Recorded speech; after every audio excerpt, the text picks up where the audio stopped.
Sungguh-sungguh Allah sangat ridho ketika seorang hamba itu makan makan ketika sesuap nasi dia muji Allah, ketika minum seteguk nasi dia muji Allah. Itu kalau orang diridhoni Allah itu wali betul. Itu untuk jadi wali itu gampang, kamu makan ridho, kamu ninjak buminya Allah ridho seneng, kamu hidup keseharian aman seneng. Nah ini supaya sampean kita semua ngaji betapa panduan Rasulullah untuk menggapai ridho Allah itu banyak yang keseharian sekali. Saking kesehariannya banyak dalam hadis dan itu sahih. Nabi menyebut hal-hal yang keseharian. Hatta ma tas'alu fi imra'atika, kamu punya uang kemudian istri kamu bisa makan, itu ibadah. Bahkan sebagian ibadah itu dicontohkan Nabi yang akhirnya diprotes sahabat. Yaitu wa fi buti ahadikum sedekah, kamu menggauli istri kamu itu ya sedekah. Sampai sahabat bilang yang benar ya Rasulullah. Ayati ahaduna syahwatahu wa huwa lahu ajrun. Masa urusan biologis, urusan syahwat kemudian dia dapat pahala. Nabi menjawab, alaysa law wada'aha fi haramin akana alaihi wisrun. Bagaimana kalau dia meletakkan ke yang tidak benar, itu kan dosa. Nah, hal-hal seperti ini yang saya ingin teman-teman semua saya juga agak ingin ngaji demi Anda juga agak ingin. Itu dosa sekali ngaji kok pesanan kelompok tertentu itu enggak boleh. Islam itu untuk semua. Jadi ya cuma karena di depan saya jenengan ya seakan-akan jenengan korbannya. Itu ada ilmunya dalam usul fikih itu. Jadi orang itu harus ngaji usul fikih. Nama yang disebut, mungkin Mas Sufyan masih ingat zaman ngaji usul fikih. Nama yang disebut itu tidak jaminan sebagai prioritas perintah. Jadi misalnya gini, kebetulan yang di depan Nabi itu Abu Dzar. Nabi ya bilang, ya Abu Dzarin ini uhibbuka misalnya, atau ya Mu'ad ini uhibbuka, atau ya Abu Hurairah ini uhibbuka misalnya. Banyaklah riwayat yang Nabi nyebut ya Abu Dzarin, ya Mu'ad, ya Abu Hurairah. Kemudian misalnya Nabi meneruskan khitab, ini uhibbuka, saya mencintai kamu, fakul dubur sholatin, atau sebagian riwayat disebut fala tada'anna dubura kulli sholatin Allahumma inni ala dzikrika wa syukrika wa husni ibadatik. Saya mencintai kamu, siapa saja, Mu'ad bisa, Abu Dzar bisa siapa. Saya mencintai kamu, mohon kalau habis sholat kamu jangan lupa wiridan Allahumma inni ala dzikrika wa syukrika wa husni ibadatik. Ya Allah, tolong kami permudah supaya mudah ingat Engkau. Anda tidak bisa mentang-mentang, wong nama saya Parmin, nama saya Purnomo, itu yang diperintahkan Mu'ad misalnya. Jadi yang disebut satu, tapi khitab itu untuk siapa saja. Saya teruskan ya. Jadi saya mohon semua kita melakukan kebaikan itu, kalau dalam kaidah fikih disebut al yakin la yuzalu bisyak. Banyak kebaikan yang kebenarannya itu 100%, tidak punya efek samping ke pihak lain, ke kelompok lain, ke komunitas lain. Yaitu tadi misalnya Anda makan dan itu murah sekali, hanya butuh satu piring, setiap punyaan kamu muji Allah, setiap minum kamu muji Allah. Itu redaksinya Rasulullah SAW disebut Allah sangat ridho ketika seorang hamba makan kemudian dia memuji Allah, atau minum kemudian dia muji Allah. Logikanya gampang, negara seperti ini yang kamu harapkan bentuknya kayak apa, mertua, ipar, komunitas, tetangga, itu nyata terjadi itu kan belum pasti. Sementara yang mesti terjadi adalah kamu butuh makan, kalau tidak mati. Butuh minum, kalau tidak mati. Butuh bumi yang nyaman ditempati, kalau tidak kita juga mati. Sebab itu Allah kalau menyebut nikmatnya itu hal-hal yang keseharian. Alladzi at'amahum min ju'. Allah itu siapa? Allah itu yang menciptakan kamu bisa makan.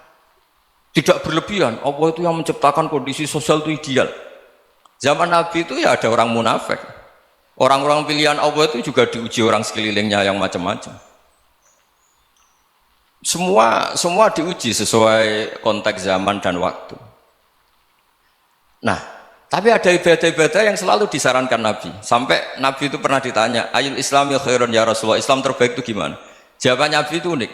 It'amut to'am, Islam terbaik itu ya makan-makan, jangan santai-santai. Ketika Allah menyebut beberapa kebaikan, falak tahamal aqobah, wa ma adrokan apa?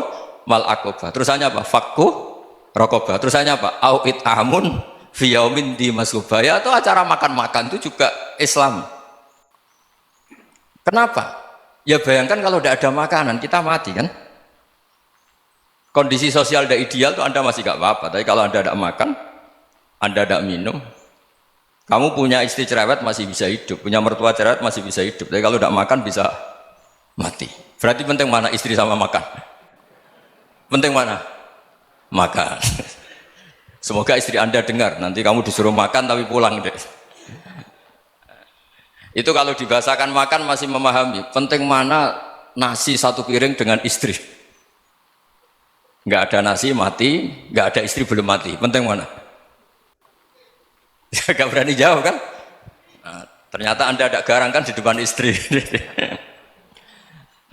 Jadi saya mohonlah, mungkin Mas Sufyan Sauri tadi yang bisa bantulah. Teman-teman tuh ngaji yang keseharian saja. Karena kita nyari ridha Allah itu berdasar firman Allah. Dan firman Allah itu menyebut keseharian tuh riang, gampang. Yaitu tadi misalnya wa min ayatihi manamukum billaili wan nahar. Termasuk ayat-ayat Allah itu kamu tidur. Maka dulu itu ada guyonan, ada tokoh Mu'tazilah, kelompok dalam Islam yang berpikir manusia itu bisa menentukan ikhtiarnya sendiri. Karena saya bisa duduk, duduk, ingin berdiri, berdiri. Karena kelompok ini nggak terima kalau semua kehendak Allah, nanti bagaimana kalau semua kehendak Allah kok ada hisab ya, ada sanksi. Lucunya itu dia akhirnya ini cerita ya, mencintai seorang perempuan cantik sekali. Dan itu dia menjadi ahli sunnah itu oleh hal-hal yang sepele. Karena istrinya cantik, ya namanya suami istri hubungan intim. Terus ditanya, Mas masih ingin lagi? Masih. Silahkan diulang lagi. Wah ya tidak bisa. Katanya manusia bisa menentukan yang diinginkan. Itu tobat itu. Itu nggak bisa ditobatkan Mas Sufyan Ats-Tsauri. Orang cantik yang mudah nobatkan orang itu orang cantik. Segampang itu. Akhirnya kita tahu, makanya kalau dalam kitab Hikam itu disebut al-aqil mayyakul madza yaf'alu wa hubi wal ghafil mayyakul madza af'al. Orang yang punya akal karena sadar ini wilayah Allah, semua milik Tuhan. Itu dia tiap hari berpikir, besok Allah akan melakukan apa terhadap dunia ini. Kamu merencanakan suatu mau plesir, ternyata gempa. Mau wisata ke Rusia, ternyata perang. Kamu tidak pernah tahu apa yang akan terjadi besok. Wa ma tadri nafsum madza taksibu ghadan. Tapi anda semua kita ini sering punya jadwal permanen. Makanya saya kalau diundang siapa saja, bisa takdir. Yang jelas Gus ini acara penting. Ya masih acara penting nak pangeran ngersakno piye? Kok ape dadi pangeran? Kamu kok mau jadi Tuhan? Itu kadang ya kiai. Penting Gus acara ini jenengan harus memastikan bisa. Loh kamu itu yang ngajarin tauhid, sesuatu itu biadillah kok bilang-bilang apa pasti. Kalau maksa terus tak tobatkan loh kamu kata saya itu.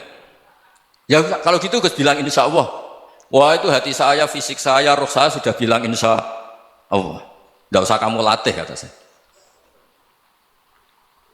Nah hal-hal tauhid keseharian itu gampang sebetulnya. Wal ghafil yaqulu madza af'al. Tapi orang yang lupa Allah dia setiap hari bilang besok apa? Kita bisa melakukan apa? Seakan-akan dia itu aktor, dia penting, dia subjek permanen, dia. Padahal kita ini hanya objek kehendak Allah Subhanahu wa taala. Karena kita yakin sesuatu yang terjadi di alam raya ini kita tidak bisa apa-apa. Makanya saya sering ngaji, sering bilang saya, ketika Anda mensifati Allah, dia yang menghidupkan. Sudah itu tanamkan, sehingga ketika kita mati, santai saja. Kenapa santai? Allah punya cara menghidupkan kita. Zaman kita hidup juga gak tahu caranya ngelola jantung, ngelola paru-paru. Kamu juga gak tahu ngelola oksigen yang tidak beracun, tidak ngandung polusi. Tahu-tahu hidup. Gak ingin tua ya tahu-tahu tua, gak ingin mati tahu-tahu mati. Selama ini kita hidup juga gak tahu apa-apa sebetulnya. Hanya gaya tok, punya jadwal, punya planning. Kalau kamu bisa menentukan pilihan Anda, pasti Anda istrinya cantik, 4 neriman semua, kona'ah semua. Nyatanya enggak kan? Ada 1 jelek, cerewet. Oh itu kan, nyatanya enggak bisa apa-apa Anda kan? Dan kamu bawa mati lagi. Itu kan, istri Anda juga gitu, punya keinginan, punya suami yang ganteng, yang jabat, yang neriman, yang enggak poligami. Ya enggak kesampaian juga. Kalau kita ngitung tingkat kegagalan kita itu gagal terus. Ya kan? Nah, terus ingat Allah, madza yaf'alu wa bi. Orang yang punya akal selalu berpikir Allah itu menghendaki apa terhadap saya. Lalu sama-sama orang melihat orang yang serius, itu kata Anda itu pemikir berat, serius, senang punya tokoh yang merengut karena kamu anggap serius. Tapi sebagian orang anggap orang yang serius itu wong merengut, wong masam, wong muka kok ditekuk. Jadi sama Itu hati, ya muqallibal qulub tsabbit qalbi ala dini. Karena kita nggak tahu cara berpikir kita tentang orang lain, tentang sekeliling kita. Misalnya kita orang baik yang jenis ngrumat fakir miskin. Ada orang bangun masjid mewah itu janggal. Apa artinya masjid mewah kalau banyak orang kelaparan? Tapi kalau yang jenis pendidikan, apa artinya masjid mewah kalau tidak bisa ngaji? Nanti yang jenis infrastruktur, apa artinya ini kalau semuanya punya sudut pandang yang berbeda-beda. Dan Islam mengapresiasi semua kebaikan. Tapi katakan semua kebaikan itu adalah kehendak Allah Subhanahu wa taala. Karena apapun baik Anda itu pakai fasilitas yang diberikan oleh Allah Subhanahu wa taala. Sehingga ini yang disebut kulillah sumadarhum fi khawdihim yal'abun. Ya kembali tadi ke tema-tema bahwa keseharian Anda ini sudah Islami. Saat Anda tidak bisa melakukan apa saja. Saya sering ada jenazah, biasanya kalau tetangga meninggal saya sering disuruh ngelepas. Saya bilang orang ini baik karena sering ngelamun di rumah, sering nganggur di rumah. Ditanya sama anaknya, kenapa Gus nganggur baik? Ya kalau dia nganggur artinya juga agak berbuat sesuatu yang maksiat kan? Ya kan? Orang nganggur di rumahnya ya tidak bunuh orang, tidak maling, tidak korupsi, ya namanya nganggur di rumah. Lah cuma istri cara pandang nganggur gak menghasilkan uang gitu. Tapi juga gak menghasilkan kriminal kan? Jadi sebenarnya Islam itu cara, makanya kalau sampai ngaji usul fikih itu ada kitab usul fikih namanya Lubul Usul, itu terkenal sekali di pesantren itu. Itu kalau ngapresiasi keseharian itu luar biasa. Izma min mubahin illa wa yatahaqqaqu bihi tarku haramimma. Karena keseharian yang mubah saat Anda lakukan itu ada kehebatan yang luar biasa, yaitu meninggalkan haram. Makanya dulu banyak orang-orang alim ketemu temannya itu guyon sampai semalaman. Itu biasanya yang semangat Islam itu kiai kok udah tahajud, kiai kok udah witir. Orang yang sedang mapan uangnya banyak, malam itu udah kelayaban itu sudah luar biasa. Melawan nafsu supaya tidak maksiat itu sudah luar biasa. Supaya lupa guyon sama temannya semalaman sampai subuh. Gejlok-gejlokan ngenang zaman miskin, zaman kuliah nggak jelas, zaman apa. Melihatnya jangan tarkut tahajud. Seperti ini meninggalkan tahajud, tapi meninggalkannya ini talkul muharramat. Jadi kayak apa hebatnya? Sehingga Imam Ghazali punya riwayat yang agak unik. Hatta takuna ibadatu akhiri hadil ummah iku an-naum. Sehingga suatu saat ibadah terbaik umat ini itu tidur. Itu kan riwayat kontroversi. Ketika Imam Ghazali ditanya, kenapa iya? Kenapa kamu mulai keluar dari rumah itu sudah banyak maksiat? Melihat perempuan yang enggak mahram, melihat fenomena. Tapi kalau kamu tidur itu enggak melihat apa-apa. Tapi juga kamu jangan menganggap tidur itu ibadah betul. Saatnya melakukan fardu ain malah masih tidur. Tapi itu sudut pandang yang menjadikan kita Islam itu gampang. Jadi saat Anda tidak bisa aktivitas apa-apa, misalnya ada beberapa orang yang lumpuh. Lumpuh itu memang nggak bisa Jumatan, nggak bisa ibadah, tapi dia juga nggak bisa maksiat. Tidur itu memang Anda saat itu tidak bisa tahajud, tidak bisa witir, tapi saat itu ada zina, ada maling, tidak gosipkan orang, tidak bully orang, tidak menanamkan kebencian, tidak hasud. Sehingga tidur menurut Allah Ta'ala wa min ayatihi manamukum billaili apa?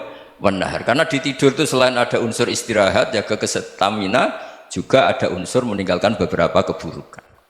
Nah saya mohon ibadah yang keseharian ini kita jaga.